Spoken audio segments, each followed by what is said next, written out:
Hey everyone, this is Rob, and today we're going to go over how to set a maul handle.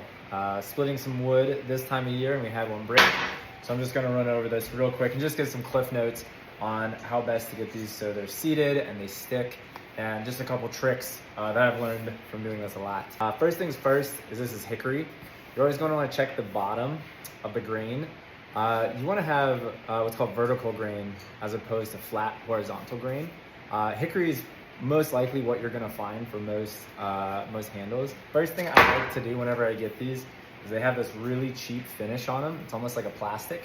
And I'll normally just go through with some like 80 to 100 grit and just take that off, because at the end of this, we're gonna put some toasted linseed oil on it, and that's gonna protect it much better.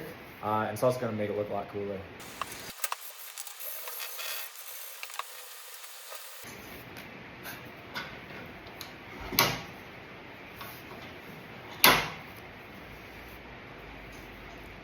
So you can kind of see a difference where it's been sanded and where not.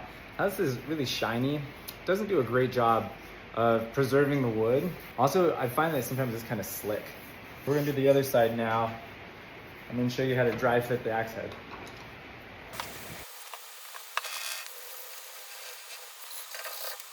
So what I like to do next is I dry fit it.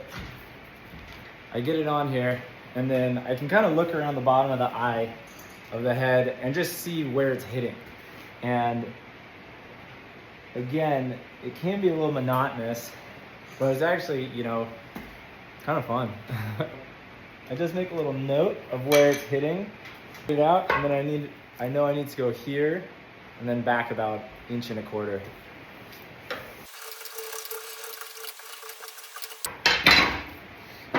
Try it again. We're getting close. Not there yet, but same process. Rinse and repeat.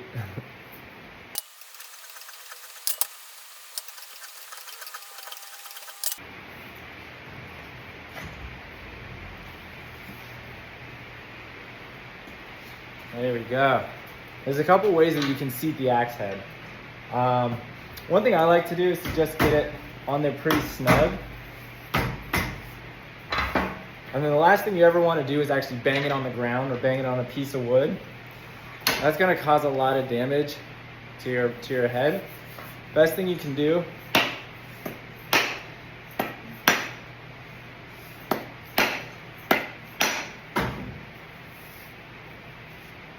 is hit it on the bottom. And then right there, that's exactly what we want. There's a little lip down here, and it's actually sitting right on that. And so that's just about perfect. Our next step is going to be to cut this off while leaving just a little bit at the top.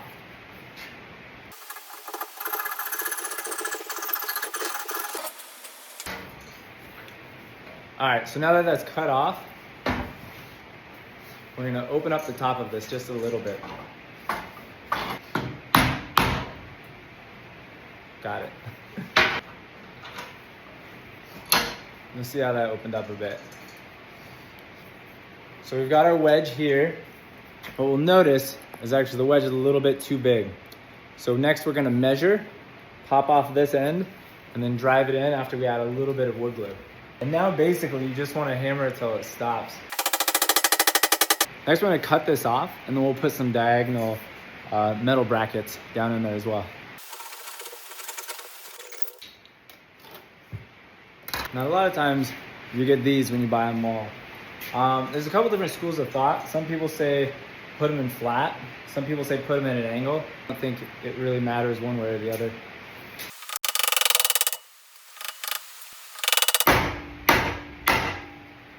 Last step is we're gonna put that linseed oil on this, let it set up overnight, and we'll give it a go.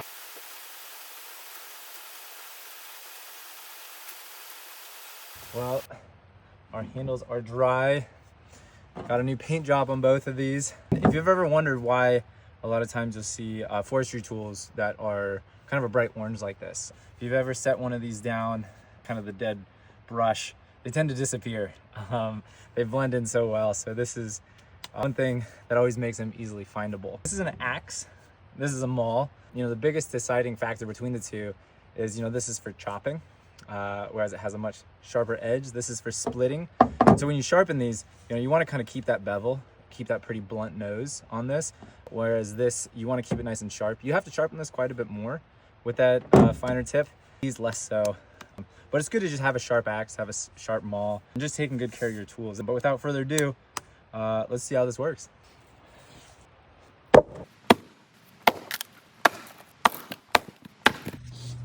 Splits super well balanced. This took maybe, I don't know, 10 minutes of work. Still got quite a bit more to do. But let me know what you guys think. And if you have questions about this video or potentially other questions you have for the future, splitting firewood, felling trees, bucking logs, what have you. The hope is that you never have to buy a log splitter, and maybe this series will do that. I don't know. Name needs a little work, but yeah, till next time.